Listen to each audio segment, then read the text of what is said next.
ইতিহাসের পাতায় তারা কিংবদন্তি, ফুটবল মাঠে তারা ছিলেন রাজা, কোটি কোটি ভক্তদের হৃদয়ে তারা আজও অমর। কিন্তু আপনি কি জানেন, ফুটবলের সবচেয়ে বড় মঞ্চে সবচেয়ে বড় স্বপ্ন, সবচেয়ে আকাঙ্ক্ষিত ট্রফি বিশ্বকাপ, সেটি কোনোদিন নিজের হাতে তুলতে পারেনি এই মহাতারকারা।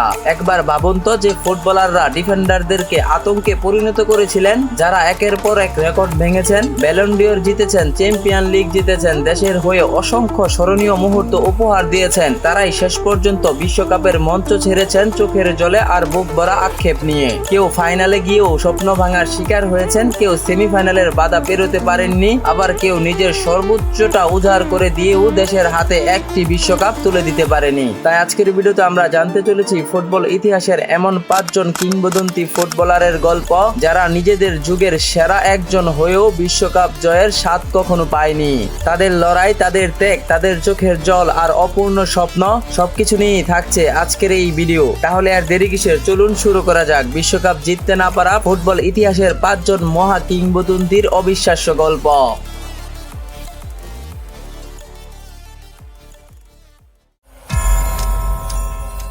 Neymar junior. ব্রাজিলের ফুটবল ইতিহাসে এই যুগে সবচেয়ে প্রতিভাবান ফুটবলারদের একজন নেইমার জুনিয়র। অবিশ্বাস্য ড্রিবলিং, চোখ ধাঁধানো স্কিল, বজ্র গতির গতি, দূরপাল্লার দুর্দান্ত শট, অবিশ্বাস্য গোল, কোটি কোটি ভক্তদের ভালোবাসা, বিলিয়ন বিলিয়ন ডলারের জনপ্রিয়তা। একজন ফুটবলারের যা যা অর্জন করা প্রায় সবই ছিল নেইমারের, কিন্তু একটি জিনিস বারবার অধরাই থেকে গেছে, তা আর কিছু না, একটি মাত্র বিশ্বকাপের স্বাদ। দেশের হয়ে সবকিছু উজাড় করে দিলেও বিশ্বকাপের ট্রফিটা কোনোদিন নিজের হাতে তুলতে পারেনি ব্রাজিলিয়ান এই যুগের অন্যতম সেরা ফুটবলার নেইমার জুনিয়র। নিজের জীবনের সর্বপ্রথম বিশ্বকাপটা খেলেছিলেন 2014 সালে নিজেদের দেশের মাটিতেই। দুর্দান্ত ছন্দে থাকা নেইমার জুনিয়র মাত্র 5 ম্যাচেই করেছিলেন 4টি গোল, কিন্তু কোয়ার্টার ফাইনালে ভয়ঙ্কর এক ফাউলে গুরুত্বপূর্ণ ইনজুরিতে পড়ে বিশ্বকাপ থেকে ছিটকে যান এই ফুটবলার। যে বিশ্বকাপটা হওয়ার কথা ছিল তার জীবনের সবচেয়ে বড় অর্জন, সেটাই হয়ে যায় সবচেয়ে বড় আক্ষেপ। এরপর 2018, 2022 আর সর্বশেষ 2026 একের পর এক বিশ্বকাপে নিজের সর্বোচ্চ চেষ্টা দিয়েও স্বপ্ন পূরণ করতে পারেনি এই ফুটবলার। শুধু তাই নয়, এবারের বিশ্বকাপে নরওয়ের বিপক্ষে 2-1 গোলে পরাজয়ের মধ্য দিয়েই বিশ্বকাপের মঞ্চ থেকে শেষবারের মতো বিদায় নিয়েছেন নেইমার জুনিয়র। বুক ভরা কান্না, কোটি ভক্তের অপূর্ণ স্বপ্ন আর বিশ্বকাপের ট্রফি শেষবারের মতো দূর থেকেই বিদায় জানাতে হয় এই ব্রাজিলিয়ান জাদুকরকে। তবে হয়তো নেইমার জুনিয়রের ট্রফি জিতা হয়নি, কিন্তু ভালোবাসার ইতিহাসে নেইমার জুনিয়র চিরকাল অমর হয়ে থাকবে কোটি ফুটবল ভক্তদের মাঝে। Cristiano Ronaldo. বর্তমান ফুটবল ইতিহাসের সর্বকালের সেরা একজন ফুটবলার বলা হয় ক্রিস্টিয়ানো রোনালদোকে। অগণিত গোল, অবিশ্বাস্য ফিটনেস, অসংখ্য রেকর্ড, 5টি ব্যালন ডিওর, ক্লাব ফুটবলে একের পর এক চ্যাম্পিয়ন লিগের অসংখ্য শিরোপা। একজন ফুটবলারের যা যা কিছু অর্জন, প্রায় সবকিছুই জিতেছেন রোনালদো, কিন্তু বিশ্বকাপের ট্রফিটা সারা জীবনের অধরায় রয়ে গেছে এই পর্তুগাল ফুটবলারের। জীবনের প্রথম বিশ্বকাপটা শুরু করেছিলেন 2006 সালে। প্রথম আসরেই দলকে নিয়ে গিয়েছিলেন সেমিফাইনালে, কিন্তু সেখান থেকেই শুরু হয় বিশ্বকাপের অপূর্ণতার গল্প। এরপর 2010, 2014, 2018 এবং 2022 একের পর এক বিশ্বকাপে নিজের সর্বোচ্চ চেষ্টা দিয়েও পর্তুগালকে জিতাতে পারেনি একটি বিশ্বকাপও। অবশেষে 2026 বিশ্বকাপ, এটাই ছিল রোনালদোর শেষ বিশ্বকাপ। আর এই শেষ বিশ্বকাপে ট্রফি জয়ের স্বপ্ন নিয়েই মাঠে নেমেছিলেন এই কিংবদন্তি, কিন্তু রাউন্ড অফ 16 স্পেনের কাছে 1-0 গোলে হেরে বিশ্বকাপ থেকে চিরতরে বিদায় নেন পর্তুগালের এই সুপারস্টার। শেষ বাঁশি বাজার পর চোখের জল লুকাতে পারেনি এই মহাতারকা।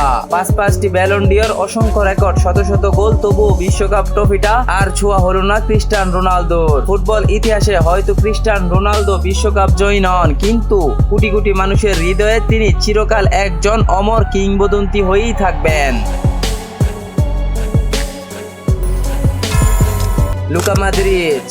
ক্রোয়েশিয়ার ফুটবল ইতিহাসের সর্বকালের সেরা ফুটবলার বলা হয় লুকা মদ্রিচকে। বিশ্বকাপ ট্রফিটা সবচাইতে কাছে থাকার পরও না পাওয়ার যন্ত্রণা যে কতটা কষ্টকর, তা হয়তো লুকা মদ্রিচের চাইতে ভালো কেউ বলতে পারবে না। 2018 সালের বিশ্বকাপে নিজের নেতৃত্বে ছোট্ট একটি দেশ ক্রোয়েশিয়াকে প্রথমবারের মতো বিশ্বকাপের ফাইনালে তুলেছিলেন এই ফুটবলার, কিন্তু ফাইনালে ফ্রান্সের বিপক্ষে হেরে বিশ্বকাপ জয়ের স্বপ্ন ভেঙেছিল এই ফুটবলারের। শুধু তাই নয়, 2022 সালের বিশ্বকাপে বিশ্বকাপেও সেমিফাইনাল খেলেছিলেন লুকা মদ্রিচের দল ক্রোয়েশিয়া, কিন্তু অবশেষে সেই বিশ্বকাপের ট্রফির স্বাদটা পাওয়া হয়নি এই ফুটবলারের। আর এবার 2026 বিশ্বকাপ থেকেও চোখের জল বুক ভরা কষ্ট নিয়ে চিরতরে বিদায় নিয়েছেন এই ফুটবলার। মোহাম্মদ সালাহ, মিশরের ফুটবল ইতিহাসের সর্বকালের সেরা ফুটবলার মোহাম্মদ সালাহ। ইংলিশ ক্লাব লিভারপুলের কিংবদন্তি, প্রিমিয়ার লিগ, চ্যাম্পিয়ন লিগ, অসংখ্য শিরোপার মালিক, কিন্তু বিশ্বকাপ জেতার স্বপ্ন সারা জীবন অধরাই রয়ে গেছে। দীর্ঘ 28 বছর পর 2018 সালের বিশ্বকাপে মিশরকে বিশ্বকাপের মঞ্চে তুলেছিলেন মোহাম্মদ সালাহ। এরপর 2022 বিশ্বকাপে মিশর জায়গা করে নিতে পারেনি, আর এবার 2026 বিশ্বকাপে রাউন্ড অফ 16তে আর্জেন্টিনার বিপক্ষে দুর্দান্ত ম্যাচ খেলেও অপ্রত্যাশিত হার, বিশ্বকাপ না পাওয়ার যন্ত্রণা, বুক ভরা আবেগ, চোখের জল নিয়েই চিরতরে বিদায় নিয়েছেন মোহাম্মদ সালাহ। আশরাফ হাকিম, মরক্কোর ফুটবল ইতিহাসের অন্যতম সেরা ফুটবলার আশরাফ হাকিমি। ইউরোপের বড় বড় ক্লাবের শিরোপা জেতা এই মিডফিল্ডারের সবচেয়ে বড় স্বপ্ন ছিল দেশের হয়ে বিশ্বকাপ জেতা। 2022 কাতার বিশ্বকাপে মরক্কোকে ইতিহাসের প্রথমবারের মতো আফ্রিকান দল হিসাবে সেমিফাইনালে তুলেছিলেন এই মরক্কোর ফুটবলার আশরাফ হাকিমি। আর 2026 বিশ্বকাপে শেষ আশা নিয়ে মাঠে নেমেছিলেন, কিন্তু এবার কোয়ার্টার ফাইনাল থেকেই বিদায় নিতে হয়েছে এই ফুটবলারকে।